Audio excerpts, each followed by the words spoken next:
अस्सलाम वालेकुम। आप देख रहे हैं कस्टम्स वॉच और मैं हूं आपकी होस्ट डायना मैनुअल।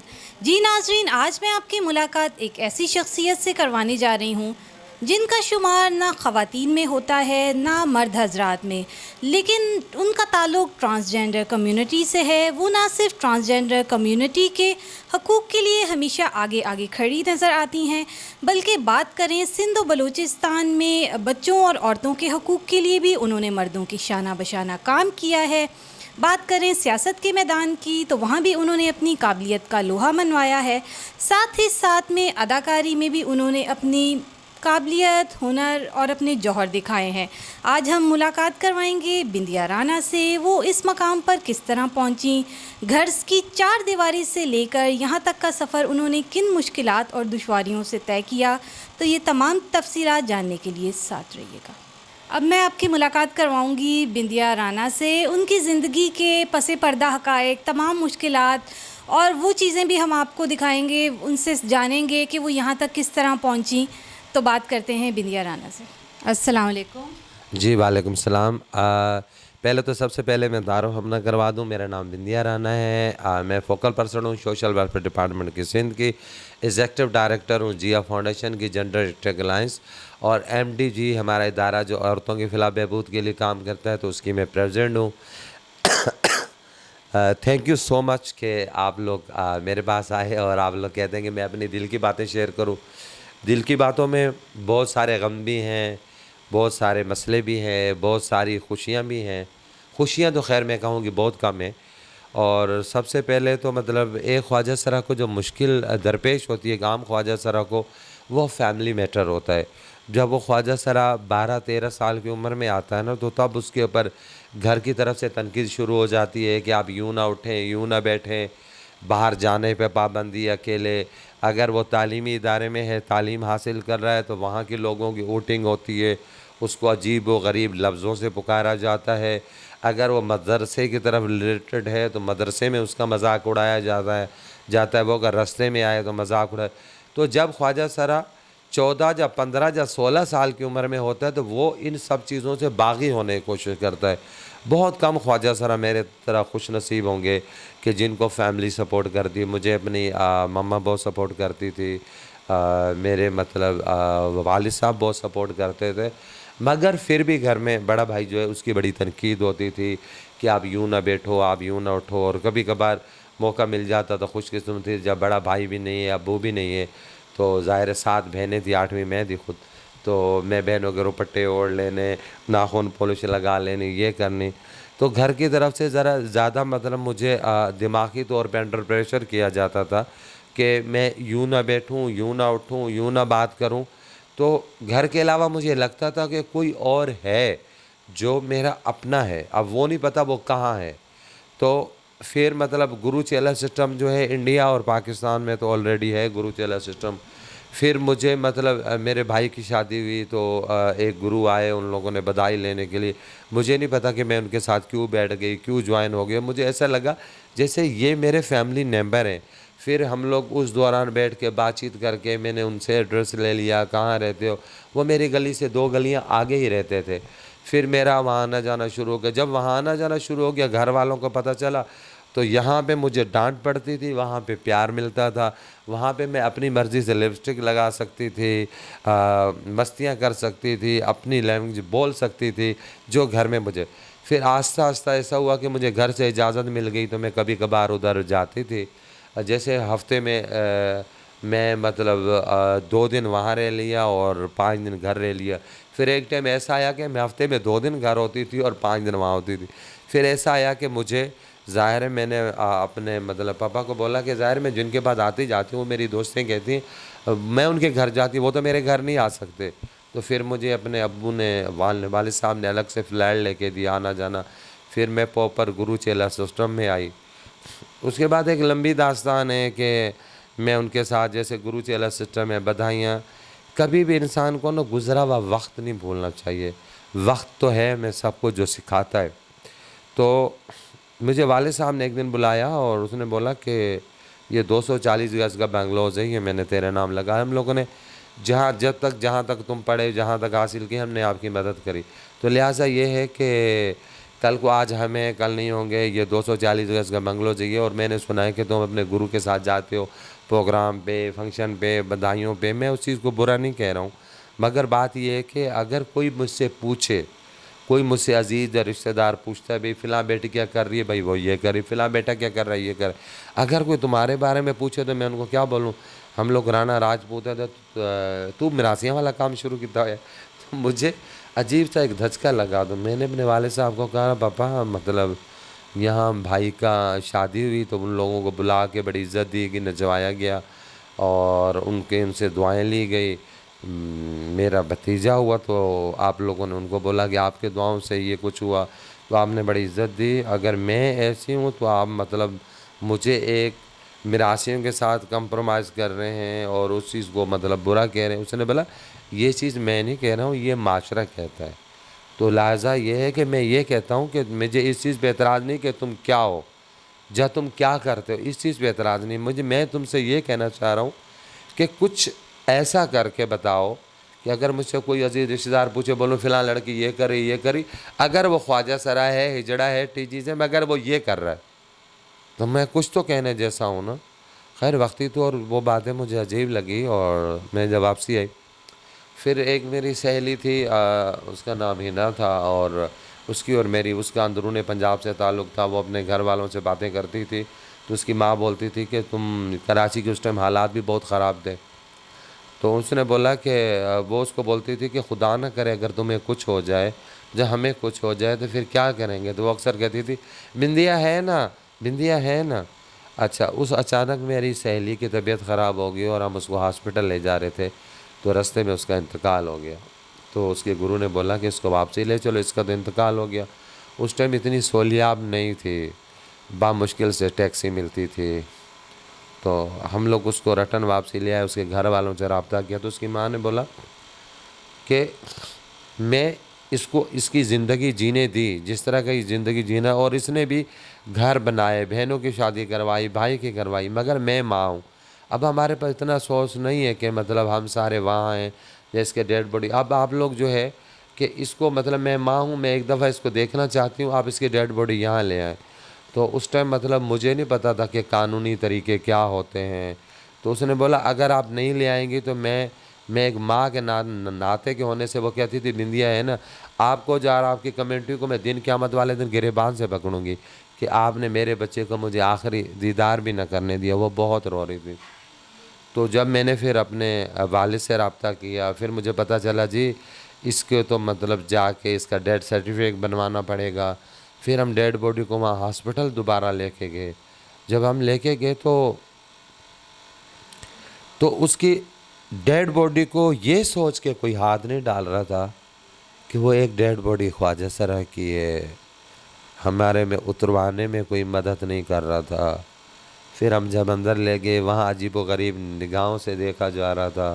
खैर हमने डेथ सर्टिफिकेट बनवा लिया। फिर उसके बाद बोलने लगे जी उस टाइम वो काउंसलर होते थे जी, उनके साइन चाहिए, थाने से चाहिए। जब मैं थाने गए तो वो लोग एक दूसरे को बुला बुला के बोल रहे थे आ जाओ आ जाओ आ जाओ, ये देखो इनका कोई मर गया, इनको कोई मर गया। अच्छा ये बताओ तुम्हारा, मुस्कुरा के पूछो तुम्हारा कोई मर गया, उसको खड़ा करके दफनाओगे, अपने घर में दफनाओगे, तुम्हारी कब्रिस्तान कौन सी है, जनाजा रात में ले जाते हो, तुम्हारा जनाजा नमाज कौन पढ़ाएगा।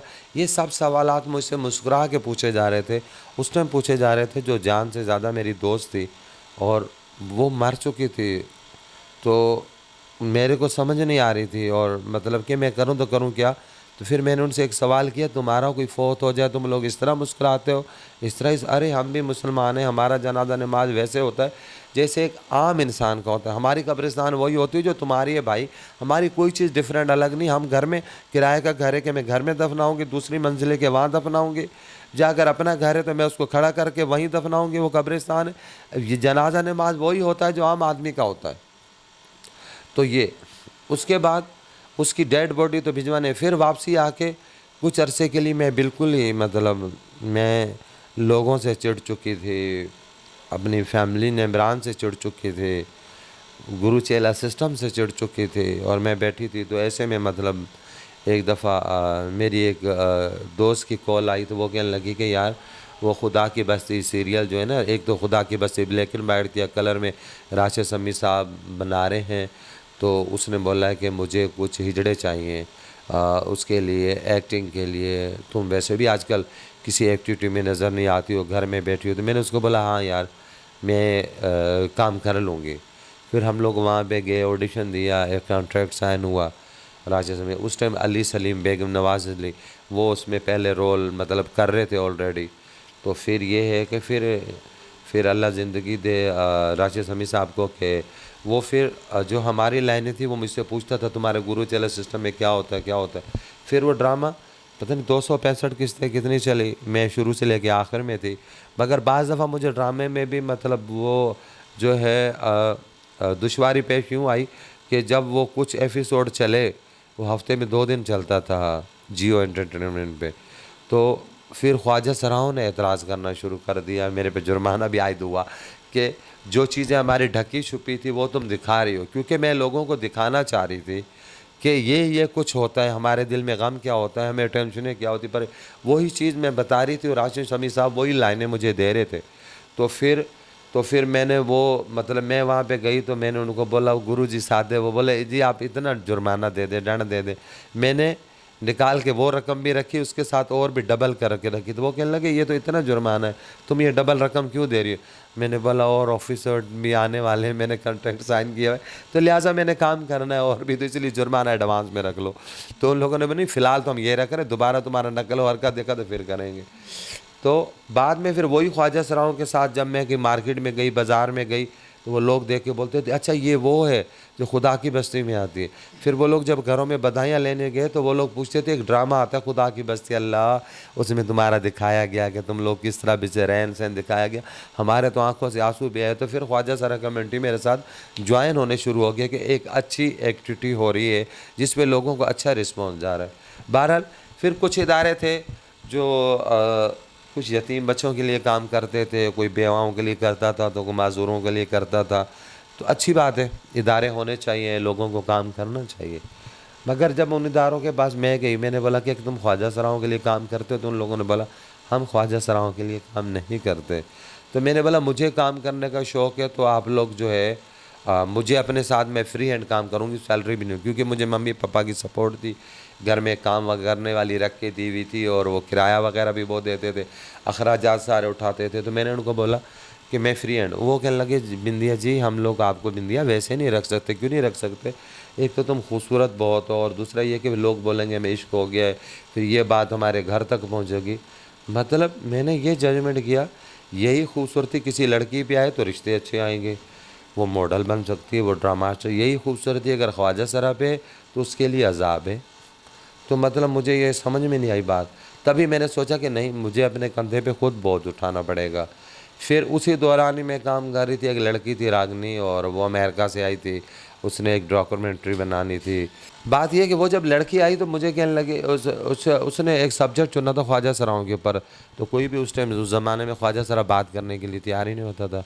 जब आप एक ख्वाजा सरा को समझेंगे कि ये तंज़ मज़ाह की चीज़ है, नाच गाने की चीज़ है, एक्स्ट्रा चीज़ है, कोई उसको अहमियत नहीं देंगे, वो आपको क्यों अहमियत देगा। तो वो लड़की बड़ी परेशान हुई, रागनी नाम था उनका। नुसरत किडवाई ने फिर राशिद शमी साहब के साथ कोई उन लोगों ने एक साथ काम किया हुआ था। राशिद शमी साहब से रहा आपका ड्रामा चल रहा है, उसमें 3 हिजड़े दिखाए गए, एक तो अली सलीम है और 2 और दिखाए गए। वो एक्टर है जो रियल में हिजड़ा, उसने बोला हाँ एक बिंदिया राना है जो रियल में है। फिर मेरा नंबर लिया गया, वो मेरे घर पे आए तो वो कहने लगे जी ये लड़की आई है डॉक्यूमेंट्री बनाने के लिए अमेरिका से, आप लोगों का सब्जेक्ट चुना है, आपके मसलों पे आपसे बात। मैंने उसको बोला वाई मैं उसके लिए फ्री में क्यों काम करूं? राशिद शमी साहब पर हेड इतना देते हैं मुझे, तो ज़ाहिर है अमेरिका से आइए मैं डबल पैसे लूँगी तब मैं डॉक्यूमेंट्री की शूट करूँगी, वरना नहीं तो मैं क्यों करूँ। जब लोग हमारे हेल्थ की बात नहीं करते, एजुकेशन की बात नहीं करते, स्किल की बात नहीं करते, आईडी कार्ड की बात नहीं करते, जब लोग हमारी कोई मदद नहीं करते, हमारे जनाज़ों पे भी सवाल उठाते हैं, मरने पे भी सवाल उठाते हैं, जीने पे सवाल उठाते हैं, कोई हमें हेल्प नहीं करता, मैं किसी के लिए फ्री हैंड तुम्हारे लिए क्यों काम करूं? तुम ख्वाजा सरा तो नहीं हो, तुम्हारे क्यों काम करो? तो उसने बोला यही चीज़ तो मैं चाह रही हूँ डॉक्यूमेंट्री में। खैर उनके साथ बात हुई, फिर मैंने एक डॉक्यूमेंट्री बनाई कि बिंदिया चमके की, उसने बनाई, ट्यूटोरियल में वो चली।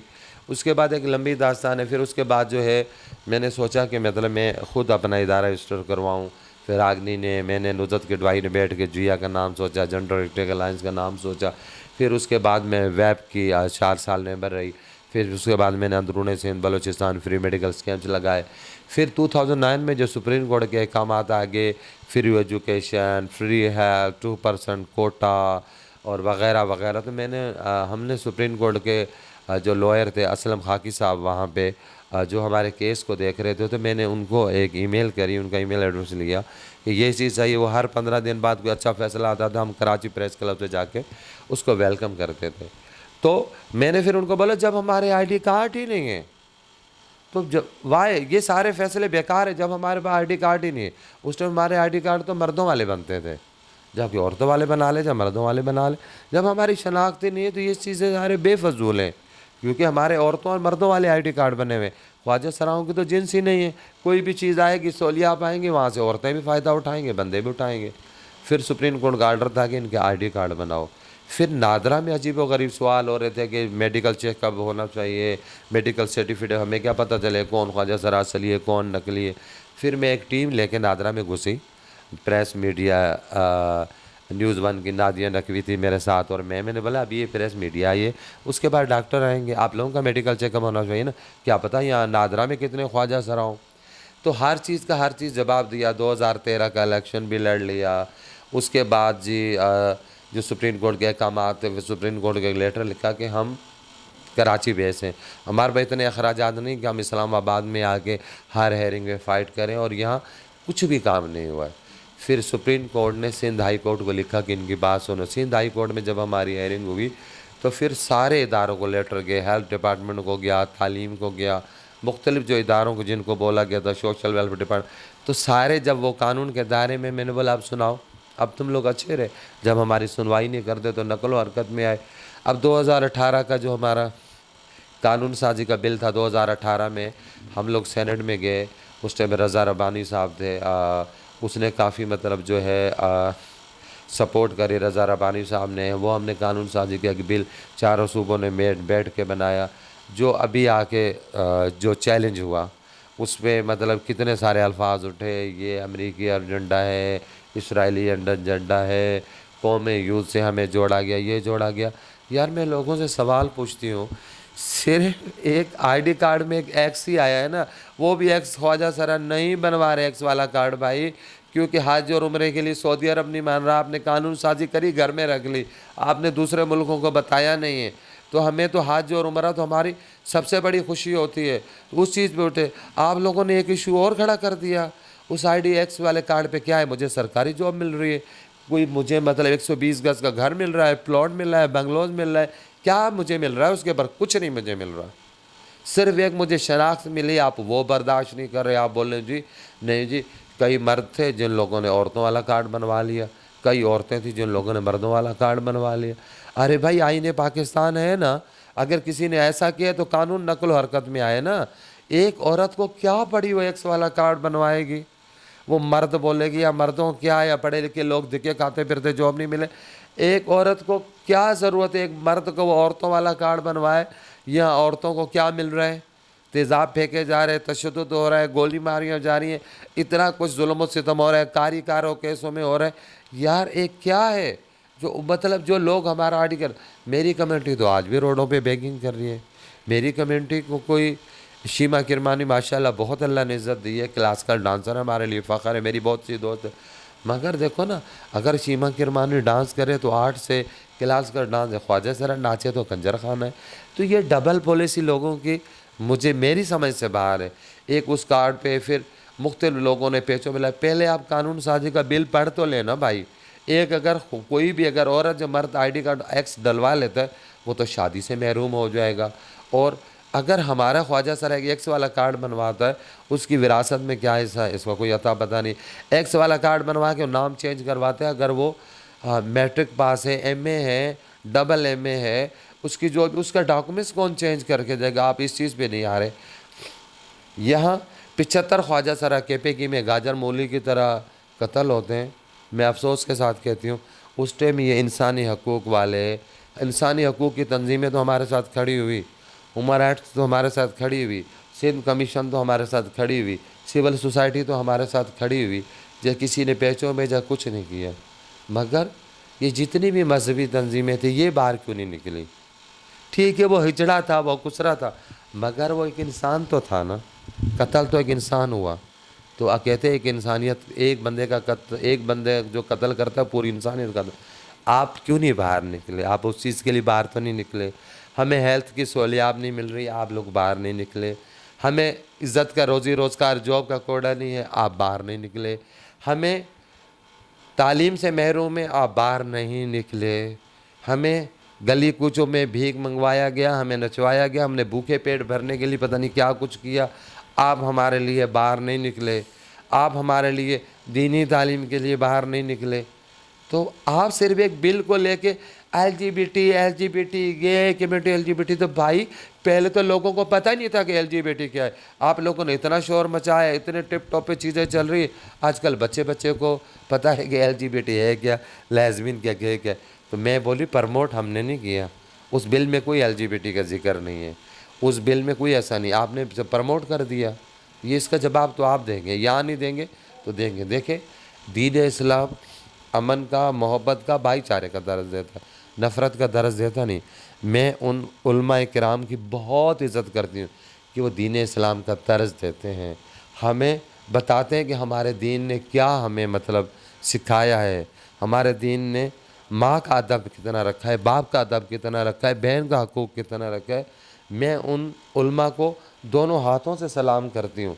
मगर वो जो सियासी पार्टी को लीड करके अपनी सियासत के लिए ये हरकतें कर रहे हैं, मैं उनको बोलती हूँ खुदारा आप यहाँ से तो बच जाएंगे, मगर एक दिन आपने अल्लाह की अदालत में पैदा किए, तो आए ना मैदान में। अगर एक ख्वाजा सर आईडी कार्ड के लिए मेडिकल चेकअप करेगा, काउंसलर करेगा, मुझे एक काउंसलर जो डॉक्टर बताएगा तो क्या हूँ? इसका मतलब मैं ज़िंदा ही नहीं हूँ, मुझे पता ही नहीं है कि मैं क्या हूँ। मुझे पता है कि मैं क्या हूँ। आप मुख्तलिफ घोड़े दे के उनकी नस्लें बता देते हैं कि इस नस्ल का है ये घोड़ा है। आप परिंदों की आप नस्ल बता सकते हैं, आप जानवरों की बता सकते हैं, कि इंसान को आप बोलते हैं कि उसका मेडिकल कराया जाए, तो आ जाए मैदान में, सबका मेडिकल हो।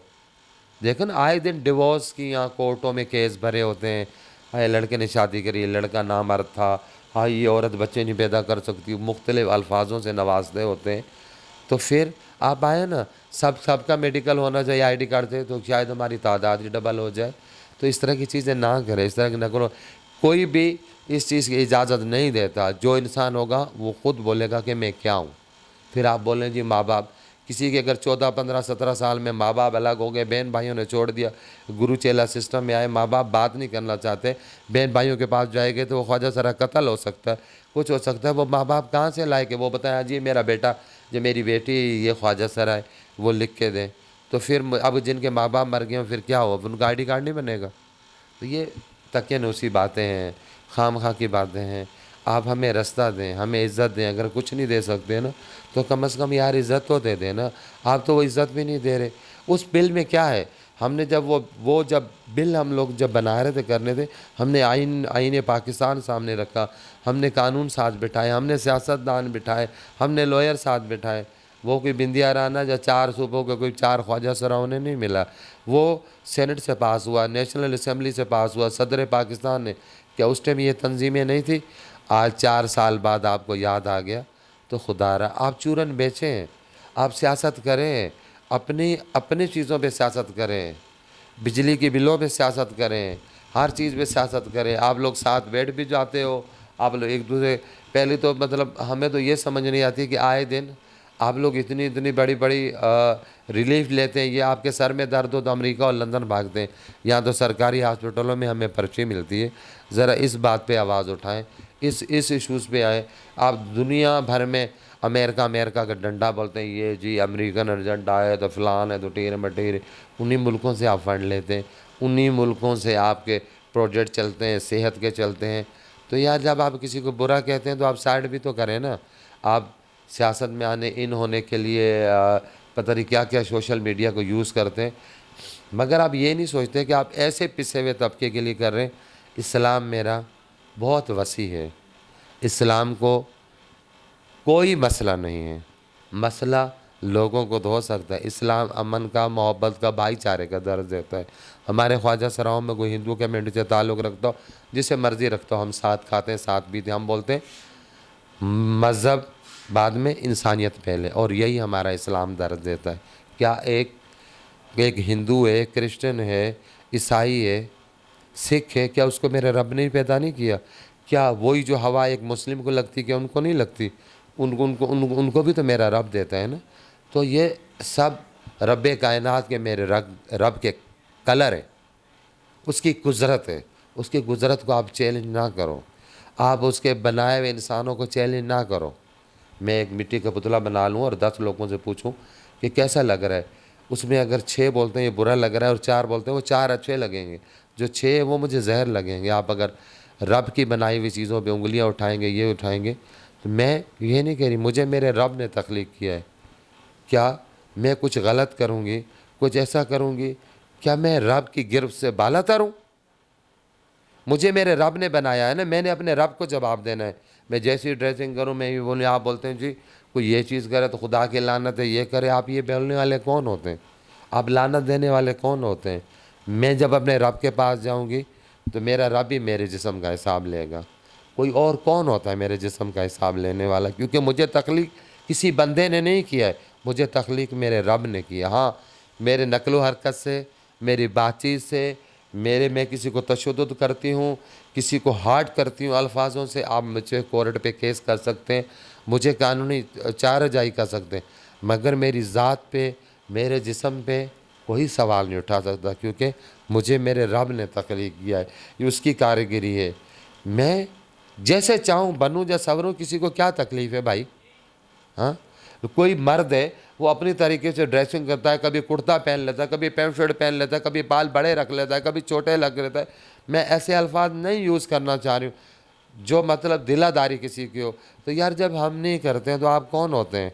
आप कौन होते हैं कि आप बोलें ये जाइए? एक लड़की है, अगर वो बुर्का पहनती है तो वेल एंड गुड, अगर वो पैंट शर्ट पहनती है तो वेल एंड गुड, अगर वो सर पे रुपट्टा लेती या नहीं लेती, उसने अपने मालिक को खुद जवाब देना है। यार आप कौन होते हैं? आप कौन होते हैं? आप हर बात में हमारे से जवाब लें। आप महरम और ना महरम के आप लोग किससे छेड़ के बैठ जाते हैं लाइव टीवी चैनल पे, आप एंकर के साथ बैठे होते हैं, बात करते होते हैं, आप उनके महरम हैं? वहाँ आपका पर्दा कहाँ चला जाता है? तो बहुत सारी ऐसी बातें हैं जो मैं नहीं करना चाहती हूँ। आपको कोई इशू है, किसी को भी अगर इशू है, हमारे बिल पे इशू है, हमारी ज़ात पे इशू है, आए हमारे साथ टेबल पे बैठें, आए हमारे साथ बात करें, आए उन जो खरड़े सिग्नल पे मांगते हैं, आप अजीब व गरीब सवाल करते हैं, हाय तुम्हारे तो चेहरे पे बाल हैं, तुम तो फ़ौज में भर्ती होना चाहिए, किसी को बोलते तुम इतनी खूबसूरत हो, तुम्हें मॉडल होना चाहिए। अजीब व गरीब बातें करते हैं। यहाँ पार्लर भरे पड़े हुए हैं ना, यहाँ बंदे भी पता नहीं क्या कुछ चीज़ें चेंजिंग करवा रहे हैं, क्या कुछ मतलब अपनी फेस का करवा रहे हैं, औरतें क्या कुछ करवा रही हैं, क्या वो ख्वाजा सर हैं, क्या वो मतलब मर्द नहीं है? यार गलत बात है। उसको रब ने पैदा किया, वो अपनी खूबसूरती के लिए कुछ भी करे। मेरे घर का अगर रंग ख़राब हो जाता है, मैं रंग करवाती हूँ, उसको डेकोरेट करती हूँ, तो क्या है? तो हमें अल्लाह ताला ने, देखो हमें अल्लाह ताला ने जो हम, अगर सब चीज़ का तुम लोगों ने हिसाब करना है तो फिर मेरा रब किस चीज़ का मुझसे हिसाब लेगा? वो कहते हैं ना, बंदे मैंने तुझे बनाया है, चलाया है, अगर तुम कुछ गलत करोगे जब आओगे तो मैं तुमसे, तुम्हारी नेकियां साथ होंगी, जो तुम्हारे अमाल तुमने बुराइयां करी होगी। जन्नत और दोज़ख रब ने क्यों बनाई है?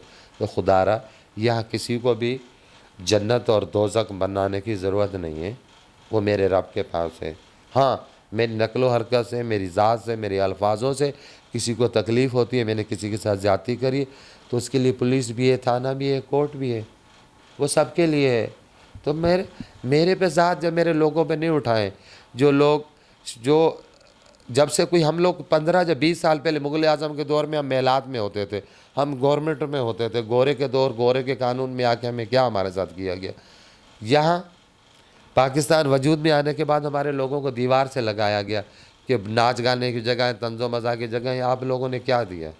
हाँ, कभी आप बोलते हैं जी जब औरतें बाहर निकली घर से, स्कूल जाने लगी, तो आप लोगों ने बोला ये मतलब गलत काम हो रहा है, आप लोगों ने आवाज़ उठाई। जब कॉलेज जाने लगे आप लोगों ने ये काम गलत है।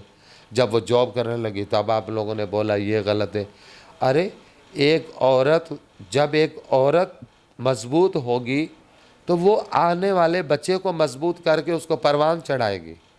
जब आप एक औरत को ही इतना अंडर प्रेशर करके मिल्कियत करके करेंगे, मिल्कियत तो मैं अपने रब की हूँ। मिल्कियत तो जो भी इंसान है, जिन चीज़ में जान है, अरिंद परिंद, जानवर, इंसान, दरख्त, ज़मीन, सब मेरे रब के हैंड ओवर है। रब से बड़ी कोई ताकत नहीं। अपनी बातें अपने पास रखें, ऐसी बातें ना करें जिनसे मुश्किलात पैदा हो जाएं।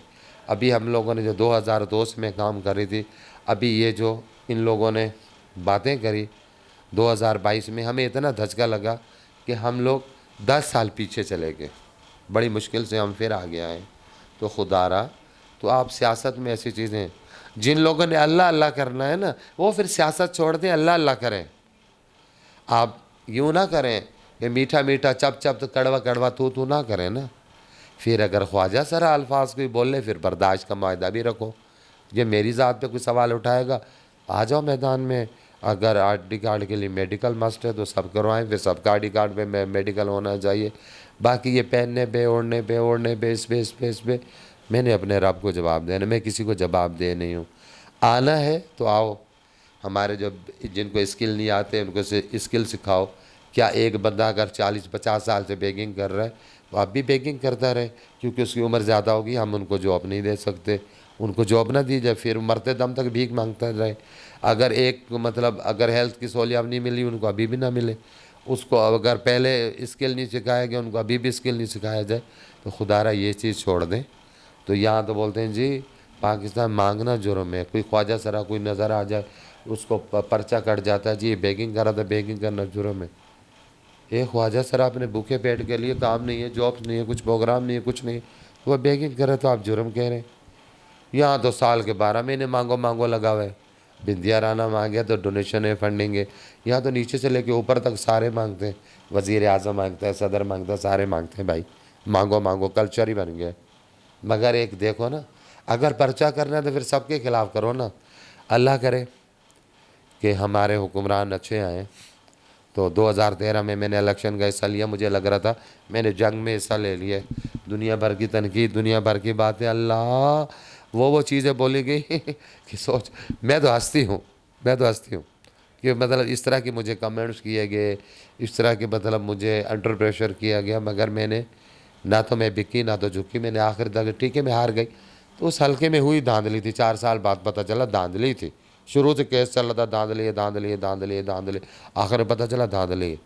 अब बताओ, उस दौरान जो मैंने मुसीबतें काटी, ये काटी, मैं तो समझती थी मैं जीती हूँ। तो भाई वो मेरे नुकसान, वो पैसे इलेक्शन कमीशन की जिम्मेदारी थी ना, धांधली नहीं होने। तो वो मेरी रकम इलेक्शन कमीशन भर के दे, मगर यहाँ कोई जिम्मेदारी नहीं उठाता। तो बात ये है कि मैंने तो समझा था सियासत एक इबादत होगी, मैं जीत जाऊंगी, अपने हलके के लोगों के लिए काम करूंगी, अपने हलकों की यंग जनरेशन के लिए काम करूंगी। जो बच्चियां होंगी उनको मतलब वहाँ पे बतीक सेंटर खोलूंगी, उनको कढ़ाई सिखाई, सिलाई। जो यंग बच्चे होंगे उनको कंप्यूटर सिखा के अपने हलके के लोगों के लिए नौकरियाँ होंगी। जो सीवरेज लाइन है और गटर लाइन इकट्ठे मिले वो अच्छे होंगे, KMC हॉस्पिटल अच्छे होंगे, सरकारी मेरे हलके के स्कूल अच्छे होंगे। मेरी लड़ाई तो उनसे थी, मेरे तो सामने वाले से लड़ाई नहीं थी। तो जिस तरह मतलब ये चीज़ें टॉर्चर करेगी, या तो जो कहता है पिछले 4 साल वो चोर। अभी जो 8 महीने गुजरे हैं उसमें भी यही शोर सुनने को मिल रहा है। हमें क्या मिल रहा है? महंगाई मिल रही है, लोग खुदकुशियाँ कर रहे हैं। लोग जो सफ़ेद पोश लोग हैं, जब मैं उनसे मिलती हूँ वो कहते बिंदिया जी आटा बड़ी मुश्किल से मिलता है, अगर सरकारी रेट पे मिले, और वैसे आप लेने के लिए चले जाओ, आप पूरा ट्रक भर के आ जाओ, ब्लैक में आप पूरा ट्रक भर के आ जाओ। यहाँ हमें पीने का साफ पानी नहीं मिलता और लाइनों में पानी नहीं आता। आप टैंकर को कॉल करें, मिनट से पहले आ जाएगा। बस शुक्र है अल्लाह का कि मेरे रब ने हवा अपने हैंड ओवर रखी है। पता नहीं हवा पे भी हमारे से कितनी चार्जेस लिए जाते। एक हवा, एक धूप छाँव, वो मेरे रब ने अपने हैंड ओवर रखा हुआ है। बाकी जहाँ बात करो कि 2002 से अब तक, तो मुझे क्या मिला? जब मेरी कम्युनिटी को क्या मिला? टेंशनें, मुश्किलात, अब भी मेरे ख्वाजा सरा वही सुबह उठते हैं, कहीं बच्चा हुआ, शादी बधाई, अब भी मेरे ख्वाजा सरा बेकिंग करते। चंद एक इदारे हैं जो हमने डोनर से मनवाया, कमेटी बेसी पे हमें प्रोजेक्ट मिला है। वो कुछ लोग मुट्ठी भर लोग हैं, गिनती के लोग हैं, जो एक एक CBO में कोई 20-21 लोग होंगे, वो जॉब कर रहे होंगे। कोई पूरे पाकिस्तान में लगा लो 10-15 CBO होंगे, इससे ज़्यादा तो नहीं होंगे ना जो कमेटी बेस CBO होंगे। अब बकाया लोग बेचारे क्या करें, आज भी वही कर रहे हैं, आज भी वही तशद्दुद हो रहा है, आज भी वही FIR हम लॉन्च करवा रहे हैं आज। मगर हम लोगों ने ख्वाजा सराओं को स्ट्रॉन्ग कर दिया, या कोई बात नहीं सुनती। मैं थैंक्स कहती हूँ IG सिंध को कि उसने एक ग्रुप बनाया जिसमें IG सिंध खुद मौजूद है, उसमें SP DSP है। कहीं भी तशद्दुद होता है तो फ़ौरन एक्शन लिया जाता है, FIR काटी जाती है, वो बंदर अंदर हो जाते हैं। कम से कम KPK वाला हाल नहीं हुआ यहाँ पे। हम ख्वाजा सराओं को सेव कर लेते हैं, उनकी जान बचा लेते हैं। तो बाकी तो किसी पे अगर तशद्दुद हो, कुछ भी हो, हम तो बाहर निकलते हैं। जब हम लोगों ने हमारे ख्वाजा सरा कत्ल होते हैं, हम उनकी डेड बॉडी वसूल करते हैं। सिविल सोसाइटी क्यों नहीं बाहर आती? आना चाहिए। आज भी मेरे ख्वाजा सरा वही अपनों से दूर हैं, बहनों से दूर हैं। उनके फैमिली मेम्बर उनको बोलते हैं रात के अंधेरे में आओ। माँ तो माँ होती, माँ की तो मैं गिला कर ही नहीं सकती, माँ तो माँ होती। उनकी माएँ तो पूरा का पूरा प्यार करते हैं। मगर वो बहन भाई ख्वाजा सराओं के जो मतलब पैसे तो उनसे ले लेते हैं, मसले तो हल कर लेते हैं, मगर इस तरह की इज़्ज़त नहीं करते, बुढ़ापे में संभालते नहीं हैं। मुख्तलिफ़ इदारे हैं, कोई बहन को छोड़ के जा रहा है, कोई माँ को, कोई बाप को। कभी बूढ़े लोग मैंने देखे हैं, मेरा दिल फटता है, इस तरह छोड़ के जाते। कभी हमारा ख्वाजा सरा भी किसी ने देखा है कि किसी इदारे में हम अपने गुरुओं को माँ बाप की जगह समझते हैं, हम खुद संभालते हैं। हमारे चेले बहुत एक्टिव हैं, वो हमारे को खुद संभालते हैं, अल्हम्दुलिल्लाह। इतना तो एहसास है। तो बस मैं लोगों से एक बात कहना चाहूँगी कि उन पेरेंट्स से भी कहना चाहूँगी कि आप लोग माजूर बच्चा पैदा हो जाए तो आप उसको तो पढ़ा भी लेते हैं, लिखवा भी लेते हैं, एंड टाइम साथ रख जाते हैं। अगर एक ख्वाजा सरा पैदा हो जाता है आपके घर में, आप 12, 13, 14 साल की उम्र में तनकीद कर देते हैं, जब उसको तालीम सही नहीं दिलवाते हैं और उसको घर से निकाल देते हैं, वो लोगों के रहमो करम पे आ जाता है ना, वो लोगों के रहमो करम पे आ जाता है। तो खुदारा आप लोगों के रहमो करम पे ना छोड़ें, वो भी आपका बच्चा है, उसको पढ़ाएं लिखाएं, कहीं तो वो भी जाके माशरे में मुल्क के लिए अच्छा किरदार अदा करेगा, रिज़्क़ हलाल कमाएगा। मगर आप ये सोचेंगे ये ख्वाजा सरा है, इसको निकाल देंगे, इसको लोगों की रहमो करम पे छोड़ देंगे, वो उसकी किस्मत है कि गुरु चेला सिस्टम में कौन सी जगह आता है। आजकल की यंग जनरेशन नाच गाना नहीं करना चाहती, भीख नहीं मांगना चाहती, सेक्स वर्किंग नहीं करना चाहती, वो जॉब करना चाहती है। खुदारा लोगों से कहूँगी अपने दिल के दरवाज़े खोलें, दिमाग के दरवाज़े खोलें, उनको जॉब दें, उनको इज़्ज़त का रोज़ी रोज़गार दें, उनको इज़्ज़त दें। अगर कोई कुछ नहीं दे सकता, कम से कम वो किसी जगह मिले आपको, उनको इज़्ज़त के अल्फाज तो दें, क्योंकि आपने भी रब के पास लौट के जाना है और मेरे रब को जवाब देना है। Thank you so much.